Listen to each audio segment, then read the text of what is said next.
The Traveler and I made one each. Here, have it taste while it's still warm. Thank you. Don't mind if I do. What is it? What does that face mean? This flavor... I've tasted it before. Apologies. Xiangling, Traveler, thank you both. This is everything I had hoped it would be. It tastes wonderful and... quite amazingly, somehow it took me right back to my childhood, when my grandfather was still around. Really? That's awesome! I didn't have a chance to fully explain before. In fact, when Master had filled in the missing parts of the recipe for me, I realized that I already knew how to make this dish. You already knew? You mean you were able to make this without ever seeing the recipe? Uh-huh. My dad taught me how to make it. Wait, but isn't this dish from Keqing's grandpa's notes, though? About that. I do not believe that this recipe was my grandfather's creation. My grandfather was a well-known real estate tycoon in Liyue, and also a scholar. He was an avid collector of old books and was quite knowledgeable on many of Liyue's customs and traditions that are no longer practiced. As a child, I used to spend a lot of time with him in his study. We'd read the classics together, then debate how much of it was actually genuine, and whether Rex Lapis was real or not.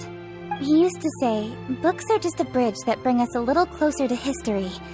It's up to those of us in later generations to ask these questions, search for the answers, and decide what they mean. Since then, my grandfather has passed on, and I've grown up to become a Qixing. My views on Rex Lapis have changed in this time too, from myth to reality. For me, the name Rex Lapis is inextricably wound up with memories of my grandfather. Whenever I see his name written down, it always reminds me of sitting in my grandfather's study, seeing all of his notes. As I said earlier, this recipe came from those same notes. It's an ancient dish that he was trying to restore to its original form. But, unfortunately, without the full recipe, he never quite succeeded. Still, each time he tried cooking it, he'd always get me to have a taste while it was still warm. The memories. This really is the taste of my childhood. Ancient dish? Are cornbread buns really that old? Well, at least in my family it is. My dad learned how to make it from his dad, and supposedly it's been passed down that way for generations. We call them chili mince cornbread buns. They're a traditional folk food snack, easy to pack up and take with you on the road. So they're the perfect thing to eat on the go. La la la. Seeing Guoba just reminded me of something. I actually made this dish on the day I first met Guoba. How did you first meet? It was in a cave in the mountains. I ducked inside to get out of the rain and saw an offering table in there, so I put the cornbread buns I brought with me on it. Then I ended up falling asleep, and when I woke up, I found out that Guoba had eaten every last one. Guoba followed me around ever since. We're practically family now. Hold up! Stop the conversation! Look! The stone! It burst open! It's... Guoba? What are you... What? Mara?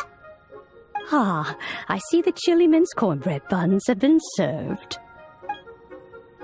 Master! Granny, look! The stone god statue looks just like Guoba! Oh, indeed it does. After all, Guoba is the deity you've been searching for. God of the stove. Guoba is a god? You asked me if a sufficiently festive atmosphere would be enough to reawaken the stove god. And my answer is this. Yes. And no. The stove god has always been a deity with great affection for the people, and who acts in response to their desires. To him, the heart's passions and the heart's desires are not the same thing. Passion can be a technique, a skill, something derived from experience. But desires, they are deeper, more innate. They are the heart's strength in its purest form. Masterful chefs is wonderfully exciting, but it is more an exercise of passion than of desire. and passion alone will not suffice to reawaken the stove god from his deep slumber. But just now, when Keqing ate this dish he had longed for, a deeply held desire was fulfilled. As well as receiving an answer to her question, she also gained something much more precious. A moment of poignant nostalgia so vivid, it felt like she was right there alongside her grandfather. The enormous power unleashed by the fulfillment of this desire resonated with the stove god's statue, and caused it to manifest once more the form it took in the past. Of course, the stove god himself is not contained within the statue. The true stove god has been here with us all along. How does it feel, seeing a statue of yourself from your glory days? Look at him. Still so majestic.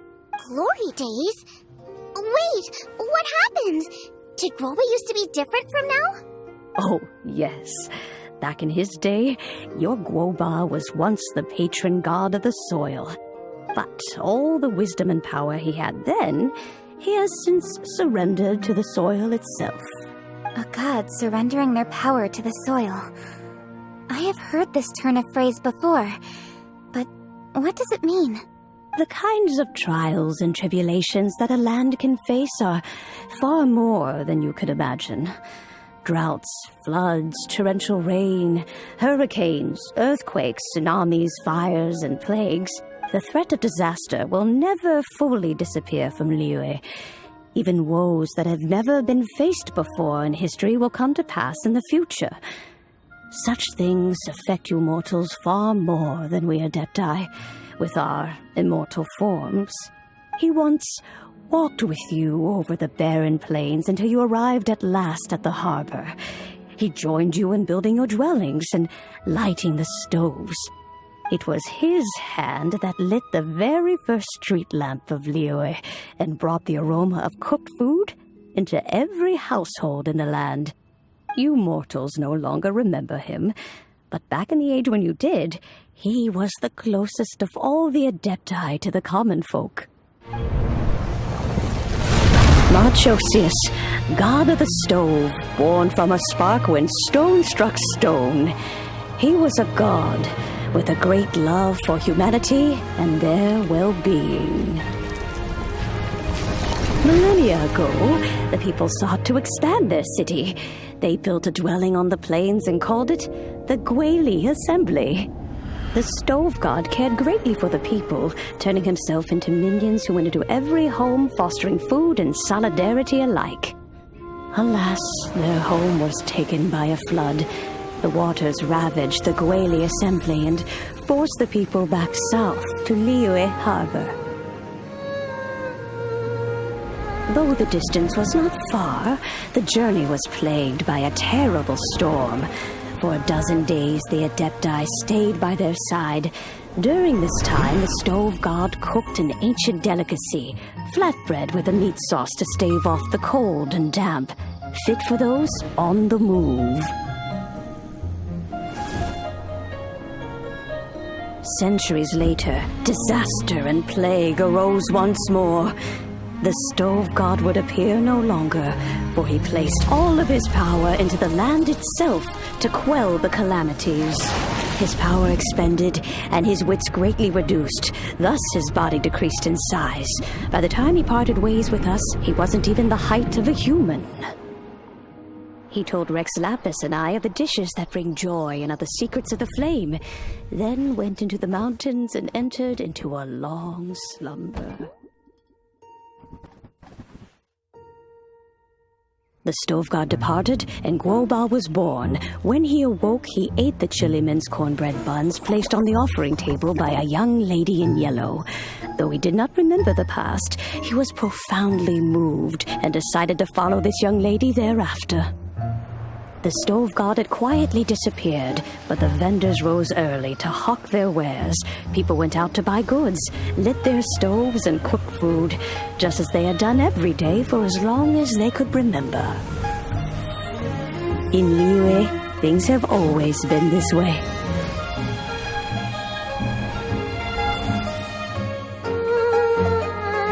nature provides, the mountains rejoice.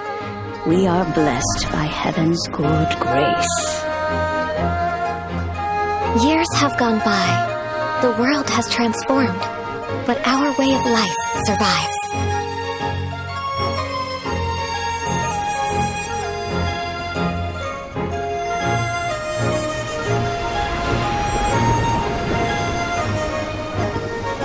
Fame and fortune is only a season. It is the moment that we should embrace.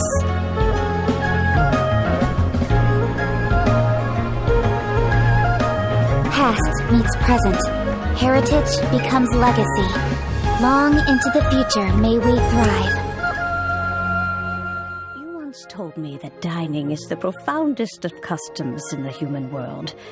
To eat well is to consume vitality itself, and to drink well is to partake of the very essence of the world. It is a matter of paramount importance, you said, for people cannot face the arduous journey ahead on an empty stomach.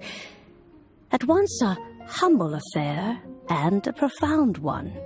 A humble meal of maize and spring water is also profound in that.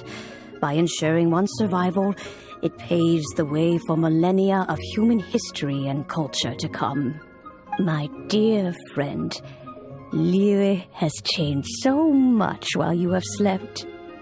Looking at the prosperity and beauty around us today, does it make you happy? Guoba, this is kind of a huge deal. Why didn't you say anything?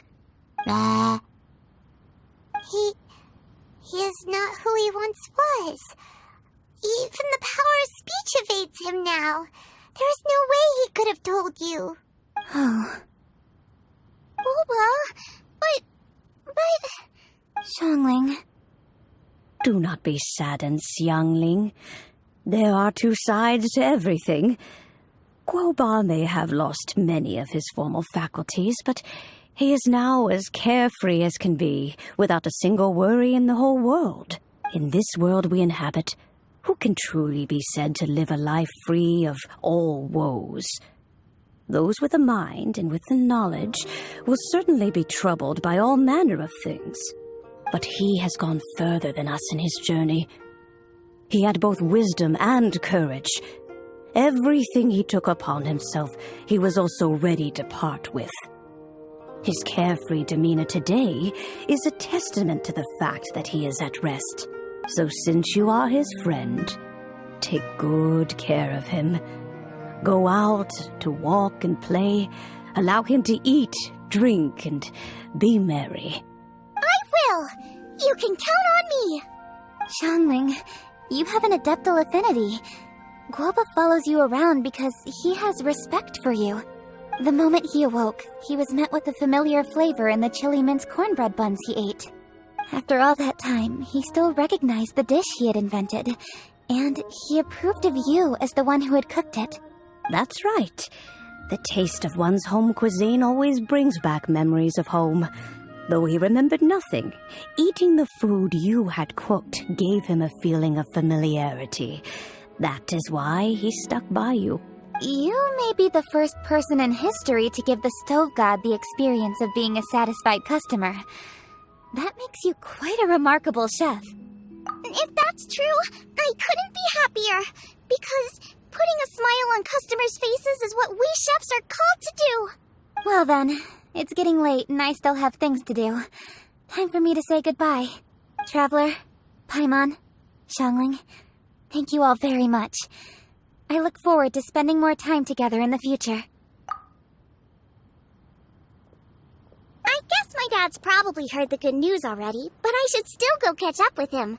Master, it's been a while since you came by. Why don't you join me? He thinks about you all the time, you know. He's always telling me to invite you over. Oh, goodness me. Then, far be it from me to refuse. Off we go, then. Let's saunter over gently and see how all the city folk are getting along. Hi, Dad. I'm back. Hey, what are you doing there? I should be the one handling that. Oh no, Guoba's taken off.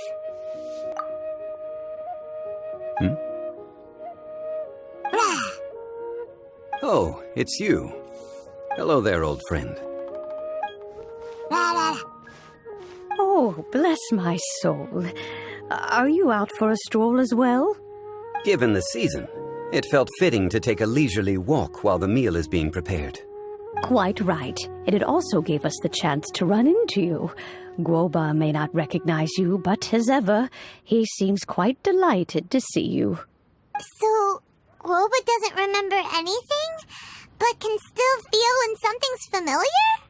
Friendship will always withstand the ravages of time. Traveler, what do you think of the name of this festival? Moon Chase. The moon is a carrier of countless emotions. So many things only seem to surface as we gaze up beneath its poignant glow. Wherever the moonlight shines, the heart is wont to follow. Fond memories of those no longer with us. Debts of gratitude to old friends. The meaning of ages past and gone. All wrapped up in the city that has existed for so many moons to date. All these things and more. They are why people chase the moon. In old age, the sight of many things puts one in a wistful mood. But children are always a beautiful sight to see. Such exuberant life force. It seems to well up from deep within the land itself. A land that has been in existence for so many millennia, and yet one that still dazzles today.